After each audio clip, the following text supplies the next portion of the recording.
لا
الحمد لله رب العالمين. اللهم صل وسلم على سيدنا محمد وعلى آل سيدنا محمد صلاة تنجينا بها من جميع الأهوال والآفات وتقضي لنا بها جميع الحاجات وتطهرنا بها من جميع السيئات وترفعنا بها عندك على الدرجات وتبلغنا بأقصى الغايات من جميع الخيرات في الحياة وبعد الممات.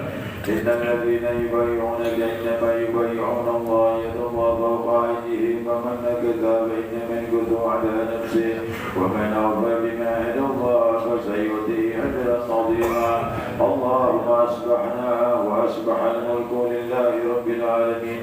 أصبحنا على فطرة الإسلام وعلى كلمة الإخلاص وعلى دين نبينا محمد صلى الله عليه وسلم وعلى ملة أبينا إبراهيم حنيفا مسلما وما كان من المشركين. اللهم إنا نسألك خير هذا اليوم فتحه ونصره ونوره وبركته وهداه. اللهم إنا نسألك خير هذا اليوم خير ما فيه وخير ما قبله وخير ما بعده ونعوذ بك من شر هذا اليوم وشر ما فيه وشر ما قبله وشر ما بعده. اللهم ربنا أوزعنا أن نشكر نعمتك التي أنعمت علينا وعلى والدينا ونعمل عملا صالحا ترضاه وادخلنا برحمتك في عبادك الصالحين. اللهم إنا نسألك العفو والعافية والمعافاة الدائمة في الدين والدنيا والآخرة. اللهم إنا نسألك رضاك والجنة ونعوذ بك من سخطك والنار. اللهم إنا نسألك حسن الخاتمة ونعوذ بك من سوء الخاتمة. اللهم اغفر لنا ذنوبنا ولوالدينا وارحمهما كما ربيانا صغارا ولجميع المسلمين والمسلمات والمؤمنين والمؤمنات الأحياء منهم والأموات إنك سميع قريب مجيب دعوة وقضي الحاجات وغفر الذنوب والخطيئة يا أرحم الراحمين. اللهم اغفر ذنوبنا واستر عيوبنا وطهر قلوبنا وحسن منقلبنا وعافنا واعف عنا واغفر لنا وارحمنا وعلى طاعتك أعنا وعن بابك فلا تضرنا واختم بصالحات أعمالنا يا رب العالمين. اللهم أجرنا من النار سالمين وادخلنا الجنة آمنين والحقنا بالصالحين ومتعنا بالنظر إلى وجهك الكريم يا رب العالمين. سبحانك خالق النور ربنا أتمم لنا نورنا واغفر لنا إنك على كل شيء قدير. ربنا عليك توكلنا وعليك نبنا وإليك المصير. حسبنا الله ونعم الوكيل نعم المولى ونعم النصير ولا حول ولا قوة إلا بالله العلي العظيم. ربنا افتح بيننا وبين قومنا بالحق وأنت خير الفاتحين. اللهم افتح علينا فتوح العارفين. ربنا زدنا منزلا مباركا وأنت خير المنزلين. ربنا أفرغ علينا صبرا وثبت أقدامنا وانصرنا على القوم الكافرين. ربنا هب لنا من أزواجنا وذريتنا قرة أعين واجعلنا للمتقين إماما. رب اجعلنا مقيم الصلاة ومن ذريتنا ربنا وتقبل دعاء. ربنا آتنا من لدنك رحمة وهيئ لنا من أمرنا رشدا. ربنا آتنا في الدنيا حسنة وفي الآخرة حسنة وقنا عذاب النار. وصلى الله على سيدنا محمد وعلى آله وصحبه وسلم. سبحان ربك رب العزة عما يصفون وسلام على المرسلين والحمد لله رب العالمين. إلى حضرة النبي المصطفى محمد صلى الله عليه وسلم وعلى آله وصحبه وأزواجه وذريته والبيت أجمعين يشاءون لا لهم الفاتحة.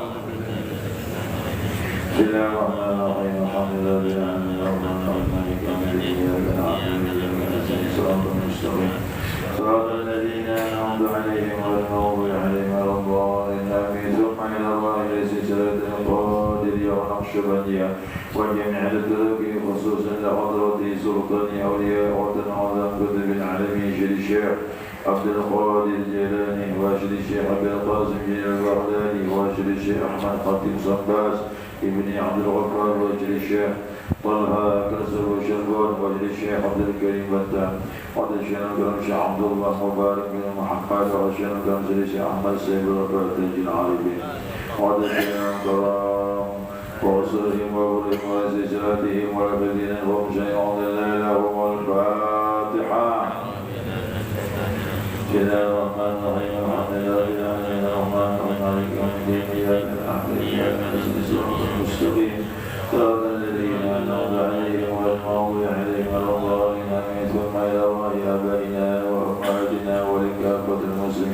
والمسلمات والمؤمنين والمؤمنات الأحياء منهم والأموات شيئا لهم الفاتحة. بسم الله الرحمن الرحيم الحمد لله رب العالمين الرحمن الرحيم مالك يوم الدين إياك نعبد وإياك نستعين صراط المستقيم صراط الذين أنعمت عليهم غير المغضوب عليهم ولا الضالين آمين. أستغفر الله ربي من كل ذنب وأتوب إليه. أستغفر الله ربي من كل ذنب وأتوب إليه. أستغفر الله ربي من كل ذنب وأتوب إليه. اللهم صل على سيدنا محمد وعلى آل سيدنا محمد كما صلينا على سيدنا إبراهيم وعلى آل سيدنا إبراهيم وبارك على سيدنا محمد وعلى آل سيدنا محمد كما باركت على سيدنا إبراهيم وعلى آل سيدنا إبراهيم في العالمين إنك حميد مجيد. إلهي أنت مقصودي ورضاك مطلوبي أعطني محبتك ومعرفتك.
سيدنا محمد رسول الله صلى الله عليه وسلم. اللهم صل على النبي الراشد محمد وعلى آله وسلم تسليما. اللهم صل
jemaah Bapak Ibu yang saya muliakan.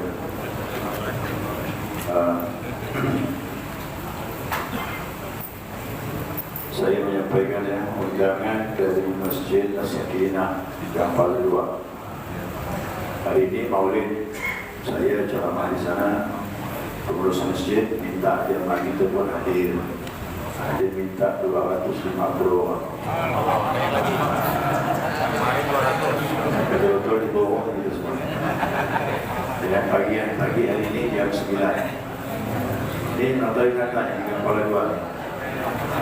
Kalau berarti kepala 2 maksudnya Masjid As-Sakinah. Pala Gampala 2.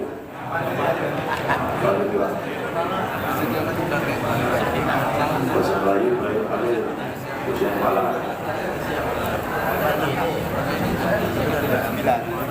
Jadi jam 9 nanti insyaAllah hari ini. Masjid itu besar, masjid di dalam gang. Jadi ngalahkan jamaah dua juga, jamaah itu. Ya, insyaAllah jam 9 nanti insyaAllah. Kemudian yang kedua, ya hari Sabtu yang akan datang, manakib sekaligus Maulid Nabi SAW di masjid ini, betul ini. Ya, jadi undangannya gabung nih, ikhwan zikir dan orang umum. Ada gabungan. Jadi maghrib berjamaah bagi ikhwan mengamal zikir, maghrib berjamaah zikir khataman sampai isya. Bagi isyanya manakib, kemudian acara Maulid langsung. Ya, acara Maulid insyaallah. Cukup ya? Buat pengumumannya. Ada lagi tak? Tak ada. Ada itu ya. Alhamdulillah cerita Maulid ini jujur. Saya timbang badan tak akan naik. 1 kilo lebih.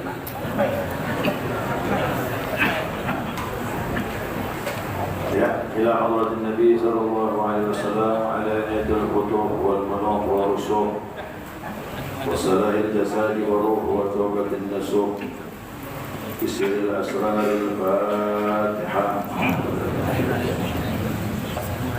Alhamdulillah rabbil alamin. Ya alhamdu wa jalla siratal mustaqim siratal ladzina an'amta 'alaihim ghairil maghdubi 'alaihim waladdallin. Assalamualaikum warahmatullahi wabarakatuh. Kita lanjutkan pembelajaran kita pada kitab Bulughul Maram halaman 256 hadis nomor 9. Lagi halaman 224 hadis nomor 563. Wa'an Abi Hurairah radhiyallahu anhu anin Nabi sallallahu alaihi wasallam qala nafsul mu'mini mu'allaqatun bidainihi hatta yuqda anhu rawahu Ahmad wa Tirmizi wa hasanah. Dari Abu Hurairah radhiyallahu anhu dari Nabi sallallahu alaihi wasallam, beliau bersabda, jiwa orang mukmin tergantung oleh hutangnya sehingga dapat dilunasi.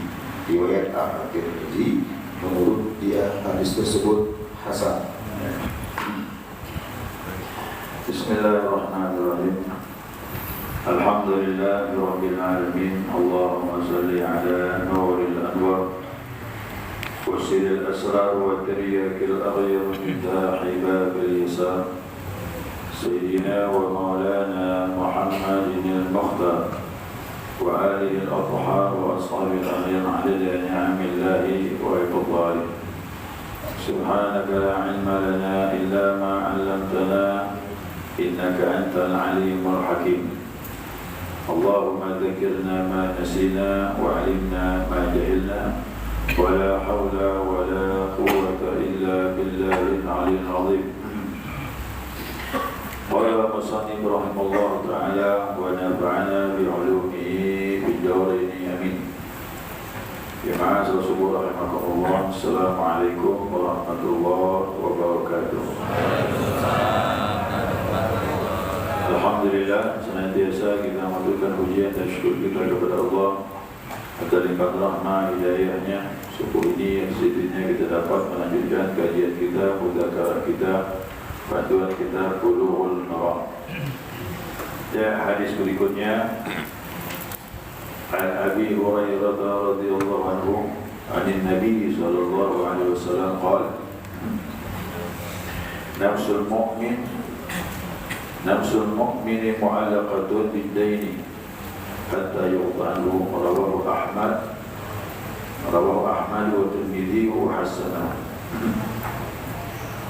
Dari Abu Hurairah, Allah ridha kepadanya, dari Nabi sallallahu alaihi wasallam, Nabi bersabda, nafsul mu'min atau nafsul mu'mini mu'allaqun bid-daini. Jiwa orang mukmin itu bergantung dengan hutangnya. Hatta yuqtahu, sehingga dilunaskan hutang atau sampai dilunaskan hutang. Nah, kalimat di sini ada kalimat nafsul mu'min mu'allaqatun bid-daini. Maksudnya apa nih? Diri orang mukmin itu bergantung dengan hutangnya. Maksudnya di sini adalah al-muradu bin nafsi huna ar-ruh mamnu'atun. Di sini adalah bahwasanya dirinya itu adalah ruh.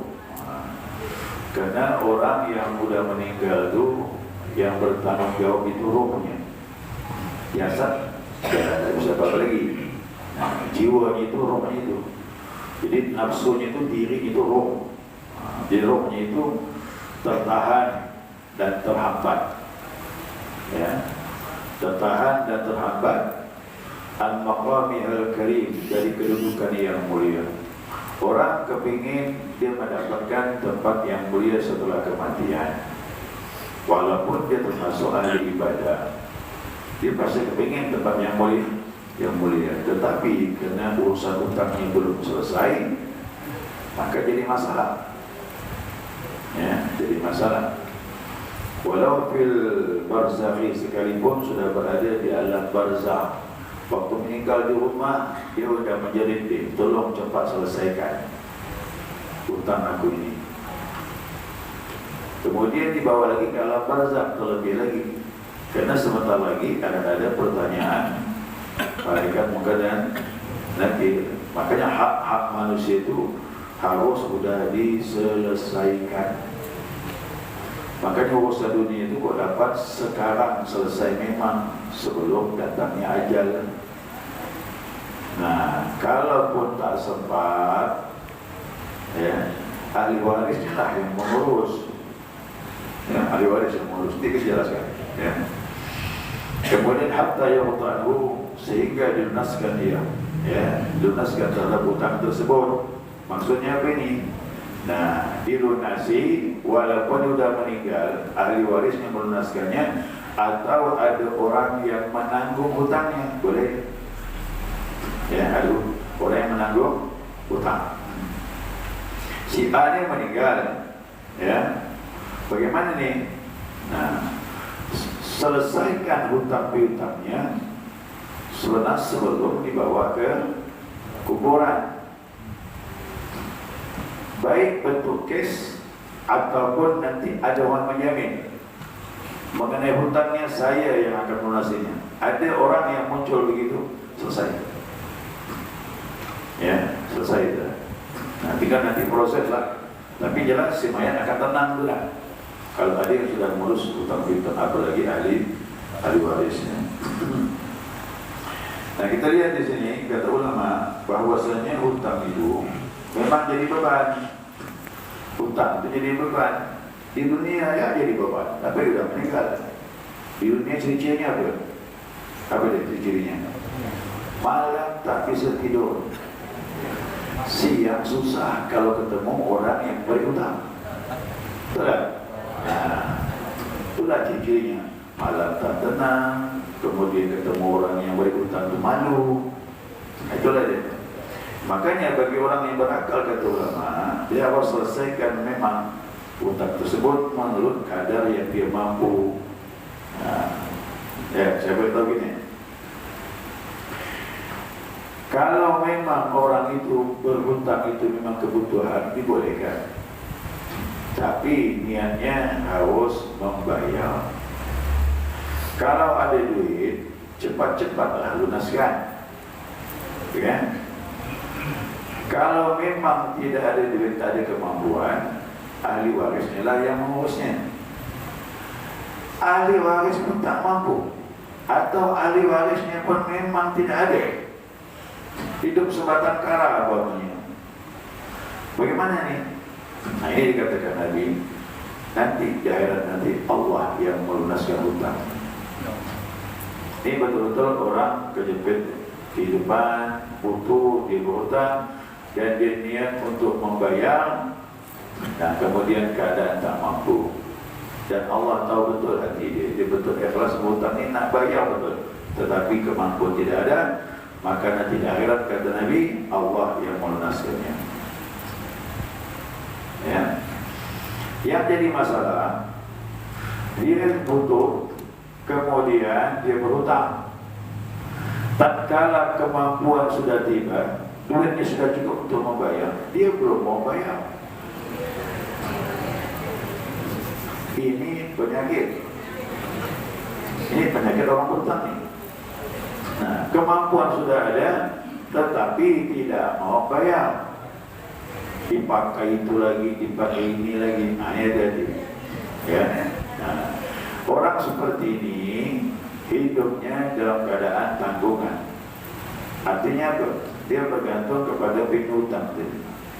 Kalau dia hidup dalam keadaan maksiat kerana hutang belum dibayar, kalau dia meninggal tergantung yang berhutang. Kok dimaafkan selesai, kok tak dimaafkan sampai hari kiamat jadi masalah. Ya, maka jangan sepelekan masalah hutang. Ya, jangan sepelekan. Karena dia bilang apa? Wadzalika li'anna al-maita mas'ulun bidainihi ba'da mautihi. Ini ulama bilang sesungguhnya mayat itu disibukkan dengan hutangnya setelah kematian. Artinya punya masalah betul dalam alam barzakh itu, tak selesai. Ya, tak selesai. Nah, maka di sini Nabi menjelaskan dalam sebuah hadis, nafsul mu'min mu'allaqatun bidainihi. Diri mukmin itu tergantung daripada hutangnya. Dirinya terhalang untuk sampai mencapai kedudukan yang mulia di alam barzakh pun terhalang juga disebabkan hutang, walaupun dulu dia ahli ibadah. Ya, dulu dia ahli ibadah. Nih, waqad kana sallallahu alaihi wasallam la yusalli ala man kana alaihi dain. Ada satu riwayat memang Nabi pernah tidak mensalatkan orang yang punya hutang. Nah, jadi agak berat nih. Nabi kan mau salat dapat petunjuk dari Allah. Ini orang punya hutang. Nabi tinggalkan. Ya, Nabi tinggalkan.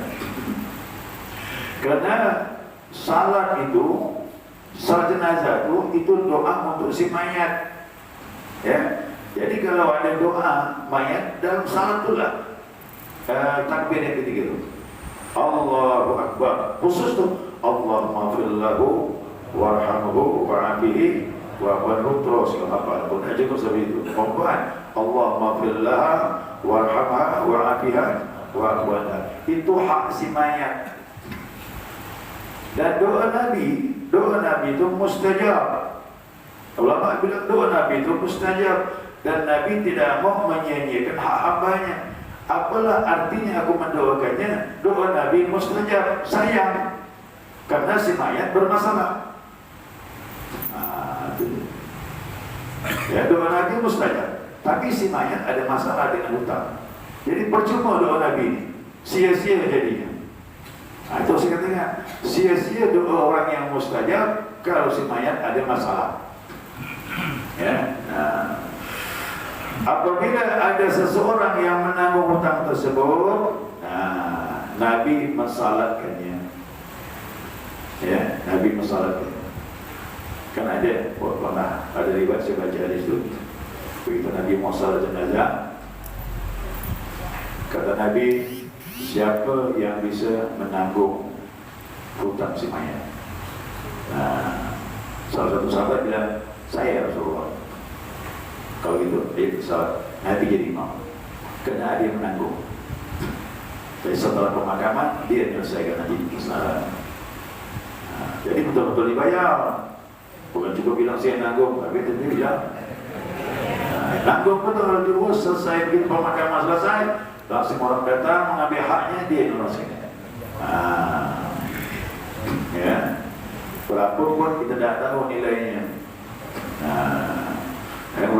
Berapa saya nanggungnya, berapa 2 juta saya bayar. Tanya ke berapa hutangnya, 120 juta. Ya. Berhati-hati yang menanggung ni.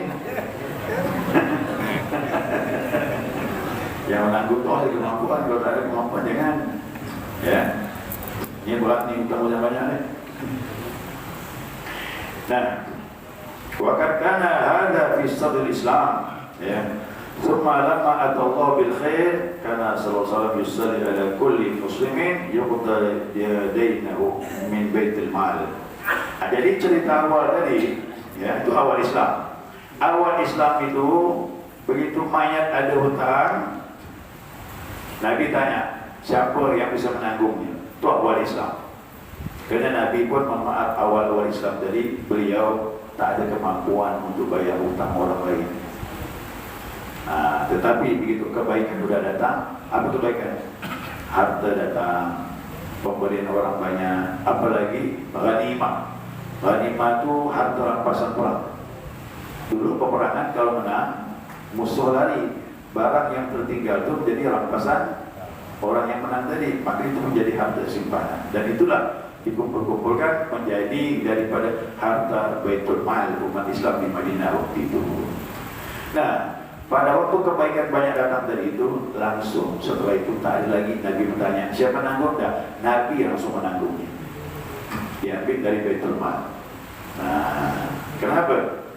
Li'annahu waliyun man la waliya lahu. Nabi itu wali, ya, wali daripada orang yang tak punya wali.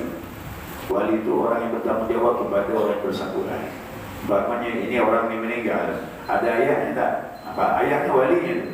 Ayah tidak ada, pamannya yang menanggung dia. Itu namanya wali. Jadi Nabi Muhammad wali bagi umatnya, bagi orang yang tak punya wali.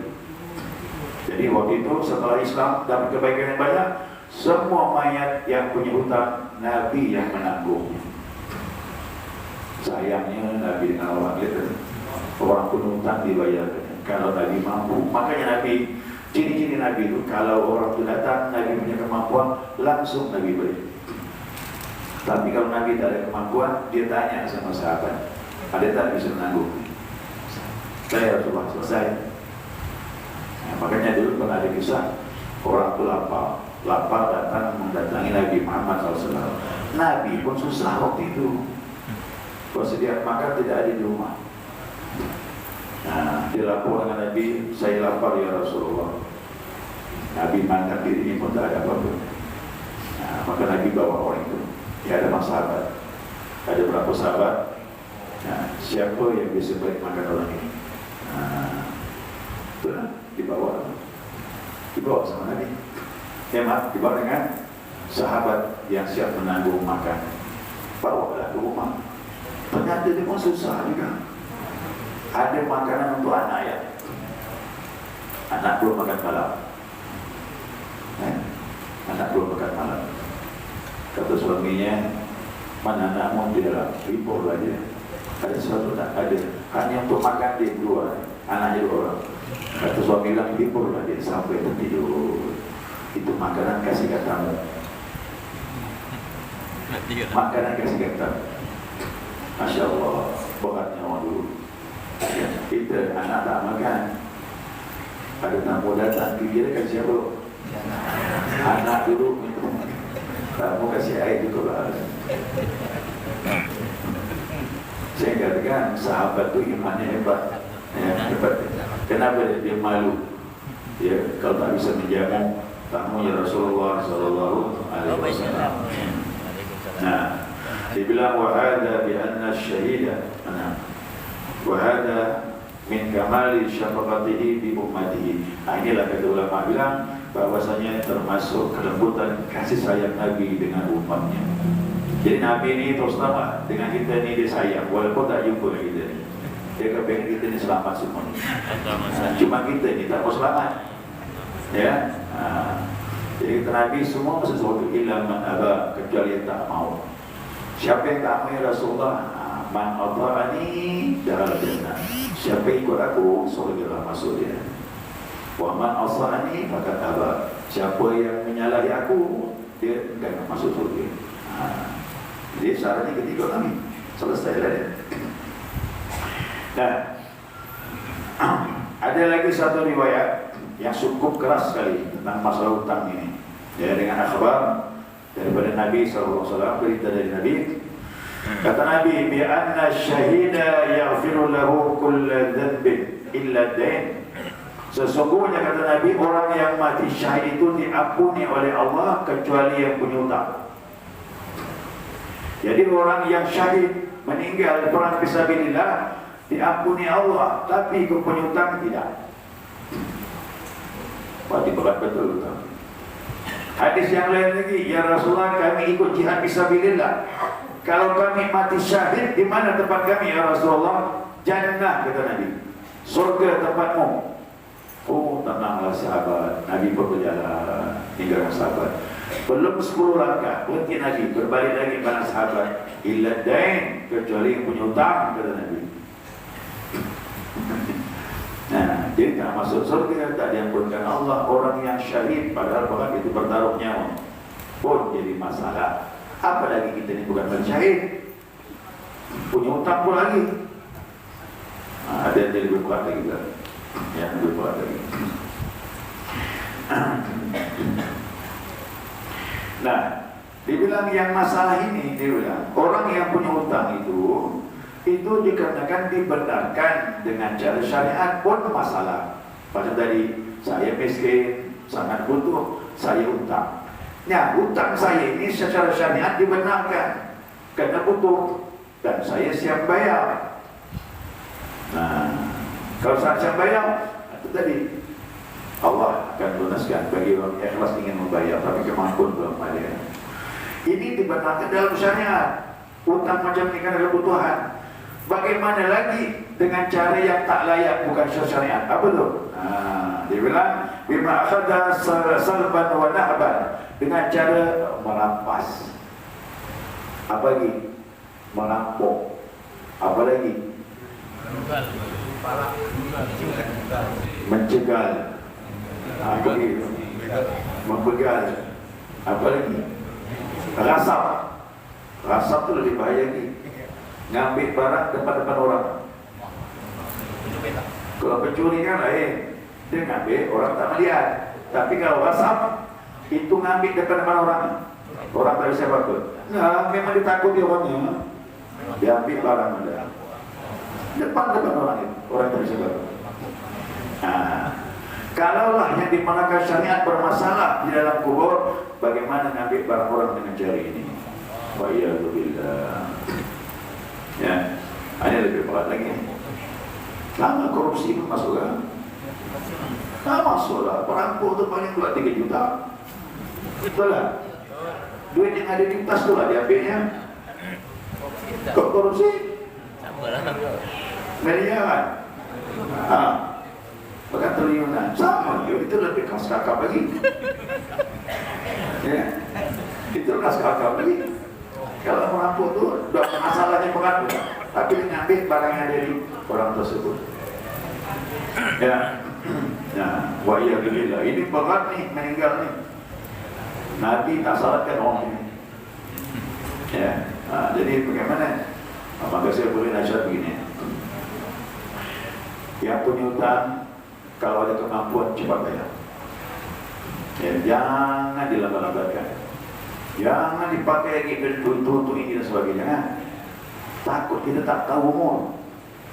Ya, kita tak tahu umur kita ni kapan dipakai Allah. Meninggal ada masalah ini kan bukan jadi. Ya, nah, makanya Nabi berlindung dari hutang. Nabi itu pernah menggadaikan baju besinya sekali itu dia. Karena butuh baju besi itu perang dulu, karena dulu baju besi ada harganya. Nah, begitu Nabi kepepet betul baju besi perang itu lah digadaikan Nabi. Sudah ada lagi. Nah, Yang lain ada. Nabi siap hidup sederhana tanpa hutang. Kita hidup mewah penuh dengan hutang. Begitu meninggal, ramai orang datang. Siapa yang datangnya? Ahli waris. Ahli waris mendatang aku. Aku tak tahu, bukan urusan aku. Aku mana tahu ayah aku punya hutang. Itu pula ahli waris. Ini hati-hati ahli waris. Ahli waris itu bukan hanya menerima waris. Ya, orang tua punya masalah hutang, selesaikan, bantu, kasihan. Ya, nah, selama ini setahu saya ini orang ahli waris ini tahu nggak warisannya. Begitu meninggal ayahnya, surat hutang datang. Oh, mulai terkejut ya. Dia pun mulai mengeluh. Selama ini aku tahu kita ini ahli waris menerima waris. Kok kita menerima hutang orang tua gitu? Nah, tak boleh begitu. Orang tua kita senang, kita disenangkan. Dia susah kita bantu. Kapan lagi nak bantu? Karena membantu orang tua yang kita berhutang waktu meninggal, itu kita telah membantu, termasuk dia berlidik, anak berbakti kepada kedua orang tua, bantu diselesaikan. Ya. Nah, jadi kesimpulannya apa nih? Nah, kesimpulannya yang pertama kata ulama, nah, al-hasu ala takhrisi min ad-dain qabla al-maut, dianjurkan untuk menyelesaikan hutang sebelum datangnya kematian. Nah, ini perintahnya. Bunyi kalimatnya begitu. Ya, sebelum meninggal selesaikan memang. Nah, yang kedua, si mayat senantiasa menjadi masalah dengan sebab hutang dia sampai dilunaskan baru selesai. Nah, jadi jangan heran nanti di kuburan kan ada pengumuman tuh masalah hutang piutang. Memang sunnah diumumkan gitu. Si mayat dengar tuh senang nanti dia. Senang si mayat tuh. Baik diumumkan di rumah atau di kuburan. Kalau saya sih lihat situasi dulu. Kalau hari panas, dah aku dapat di rumah lah ngomongnya. Sebelum mayat turun, boleh di rumah. Nah, bagi siapa yang berhubungan sama almarhum ayah saya yang berkaitan tentang hutang piutang yang belum diselesaikan, tolong hubungi kami. Begitu ahli waris itu. Ya, diumumkan di rumah boleh, karena jasad mayat di rumah itu rohnya situ masih ada. Sampai dibawa di alam barzah. Di alam barzah sebelum kita meninggalkannya, rohnya mendengar apa yang kita umumkan. Jadi sunnah menyampaikan ini ya, baik di rumah atau di kuburan, mengenai hutang-hutang. Dia dengar, senang dia. Kok ada yang ngurus hutang-hutang dia. Nah, makanya kita ini kan tak tahu, kita tak tahu ayah kita ini kan orang bisnis umpamanya, atau ada hubungan dengan seseorang keperluan hutang-hutang. Kadang kita tidak tahu. Makanya jamaah yang ada hutang-hutang kok dapat ditulislah. Ditulis, istri harus tahu. Nah, kalau ada istri tahu nyaman. Kalau kita meninggal, istrinya selesaikannya. Apalagi ada harta peninggalan suami, keluarga memang. Jangan terpengaruh dengan anak. Anaknya ambil atau warisan. Jangan juga warisan dibagi. Jangan dibagi warisan. Kalau orang tua punya hutang, selesaikan dulu hutang-hutangnya. Selesai hutang-hutangnya, barulah bagi warisan. Nah, ya, selesaikan begitu. Nah, ada seseorang yang suaminya punya hutang dan dia mampu, suaminya orang bisnis, orang datang dengan bukti dan sebagainya, ada saksi lagi. Kalau begitu dia kuat, saya bilang, kuat ada saksi dan sebagainya. Kuitansinya dia tanda tangan suaminya buat dia. Ya, si istri tak mau tahu. Urusan ini aku tak tahu. Tidak boleh begitu. Ya. Peninggalan suami itu banyak. Apa salahnya kita lunaskan? Tak mungkin orang berbohong dengan tanda tangan ada saksi. Dan Nabi bilang itu, siapa ada hutang-hutang, ada saksi bagus. Berapa sekian-sekian. Ya. Itu untuk mempermudah. Baik, sekian cukup. Ada Ibrahim, mungkin ada pertanyaan, silakan. Saya Ustaz.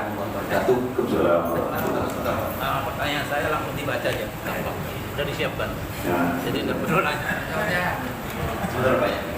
Ya. Bisa. Tentang kan orang yang tadi itu yang banyak mau turun. Banyak itu kan ada yang mau turun di rumah. Ya. Juga ada pendapat diumumkan ini sebelum sholat, sebelum disolatkan. Sebab katanya jangan disolatkan dulu, kalau belum diumumkan hutang-hutang.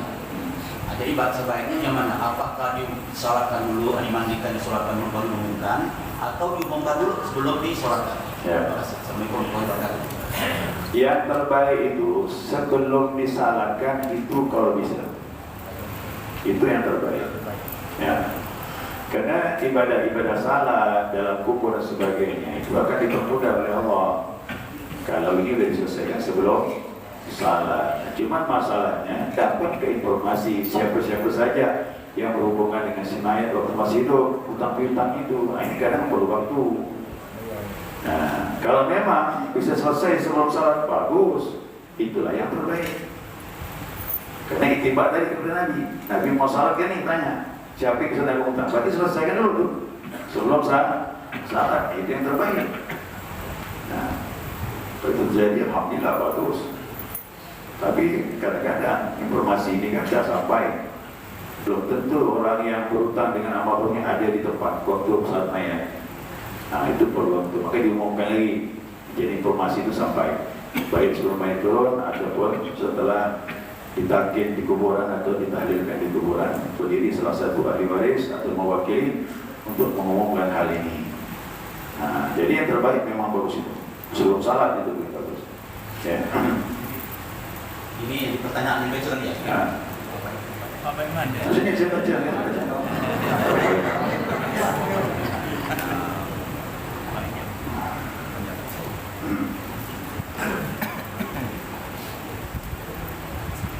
Yang pertama, bagaimana cara memandikan mayat yang terbakar hangus dan mayat tenggelam busuk. Ini caranya menurut kemampuan saja. Jangan dilakukan sebagaimana nanti mama bisa lepas kulitnya.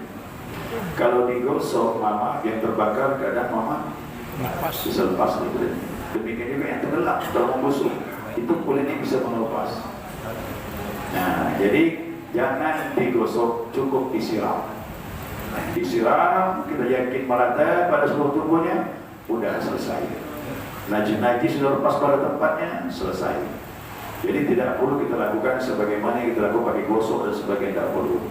Ya cukup disiram dengan 3 kali air atau dibilas dengan air yang lain lagi, silakan, yang penting merata pada seluruh tubuh, selesai. Nah, itu cara memandikan.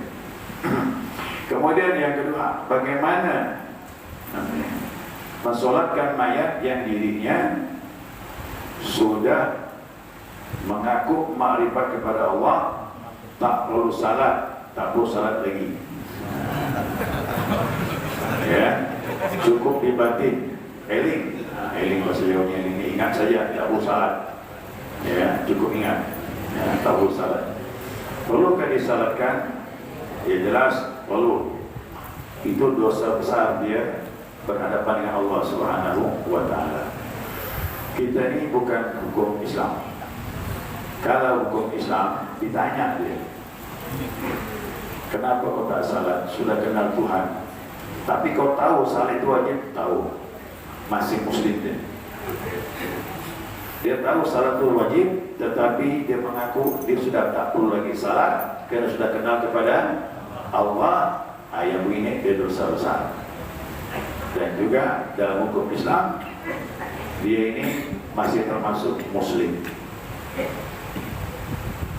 Bagaimana orang ini dipancung?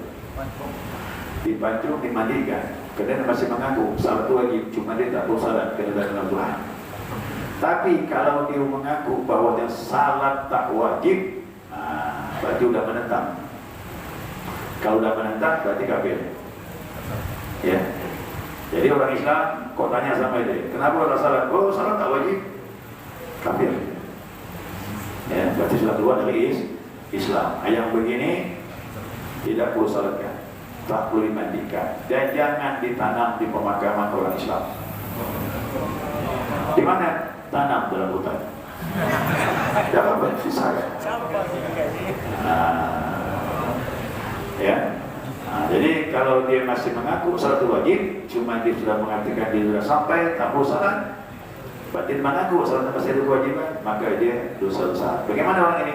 Dimandikan, disalatkan, dikabarkan. Dosa dia dengan Allah SWT. Ini dosa luar biasa, dosa ini dia. Dosa besarnya. Karena dia salah dia. Karena tidak cukup dengan ingat, syariat itu nyuruh kita salat. Ya. Sekalipun salat ingat kepada Allah, tapi dengan gerakan tubuh, rukuk, interaksi dan sebagainya. Yang ketiga, perlukah bayi yang lahir prematur meninggal dalam kandungan ibunya disalatkan? Lihat dulu, ada atau tidak tanda-tanda kehidupan? Ada keluar suaranya atau ada gerakannya? Nah, kalau ada suaranya, ada gerakannya, berarti sempat hidup walaupun sebentar.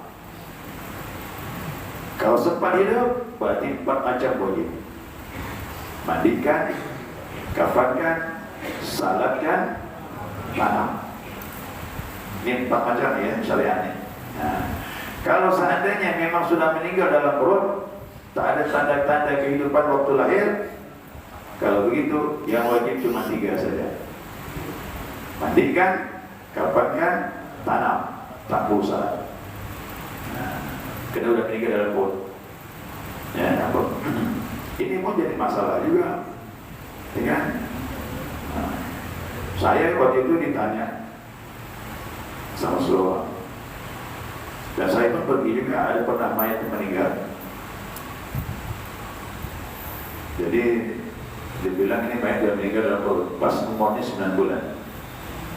Mayat atau bayi itu meninggal dalam perut, waktu lahir udah meninggal dari kehidupan. Nah, saya bilang udah tak perlu salat, mandikan, kafankan, tanam. Nah, tapi kenapa orang tak mau terima? Dia minta disalatkan. Dia minta disalatkan. Nah, saya bilang, bagaimana kita akan salatkan sedangkan syariat tidak menyuruh? Nah, karena kita sempat hidup. Kalau sempat hidup sebentar saja ada gerakan atau sempat ada suara keluar sebentar, kemudian meninggal, berarti disalatkan. 4-4-nya wajib. Ya. Nah, kemudian yang keempat, surah At-Taubah. Nah, surah At-Taubah itu pengampunan. Surah ke-10 ayat 84. Wala tusalli ala ahadin minhum mata abadan wala taqum ala qabrihi. Janganlah kau mensalatkan kepada seorang pun di antara mereka yang Muhammad. Ini orang munafik ni kan. Nah, yang mengalami kematian selama-lamanya. Wala taqum ala qabrihi, dan jangan engkau berdiri di atas samping kuburan mereka. Innahum kafaru billahi wa rasulihi. Nah, ini kafir dah ni. Ini orang munafik sudah masuk kategori kafir. Kafaru billah berarti dah ingkar kepada Allah dan ingkar kepada Rasulnya. Wa ma taqum wa hum fasiqun, dan mereka termasuk orang-orang yang fasik. Nah, yang begini ini betul, dia sudah kafir.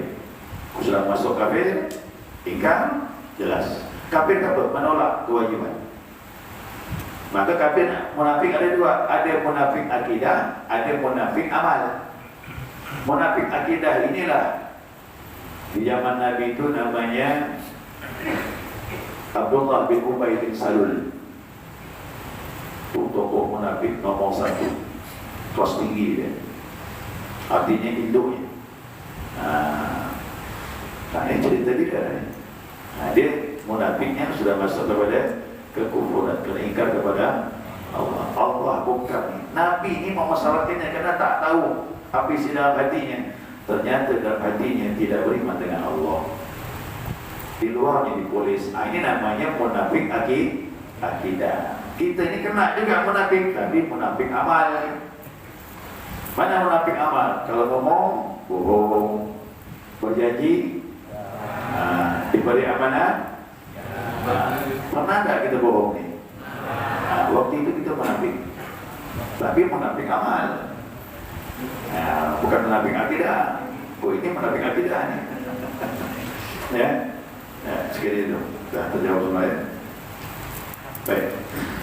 Subhanakallahumma wa bihamdika asyhadu an la ilaha illa anta astaghfiruka wa atubu ilaik. Allahumma shalli ala Muhammad.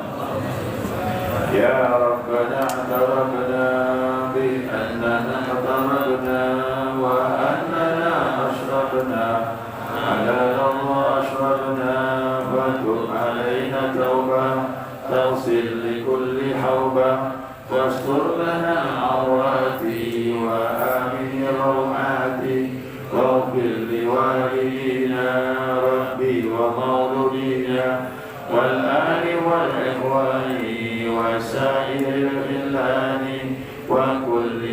محبة أو جيرة أو صحبة والمسلمين أجمع آمين رب اسمع فضلا وجود منا لا باكتساب منا بالمصطفى الرسول أعظى بكل سوء صلى وسلم ربي عليه عند قلبي وآله وصحبه عدد خصيصه بي والحمد لله بالبر والفناء والحمد لله بالبر والثناء. السلام عليكم ورحمة الله وبركاته.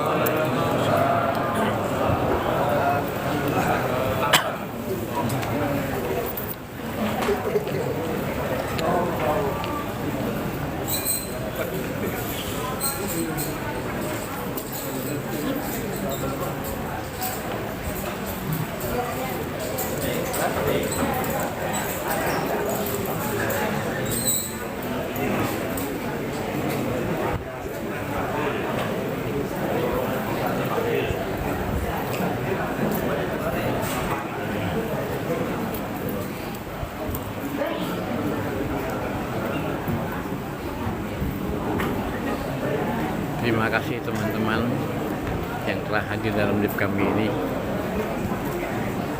Yang berakhirnya tausiah dari Bapak Ustadz Awab atau Mimi untuk berakhir dari saya. Semoga bermanfaat dan barokah bagi kehidupan kita. Billahi taufiq wal hidayah. Assalamualaikum warahmatullahi wabarakatuh.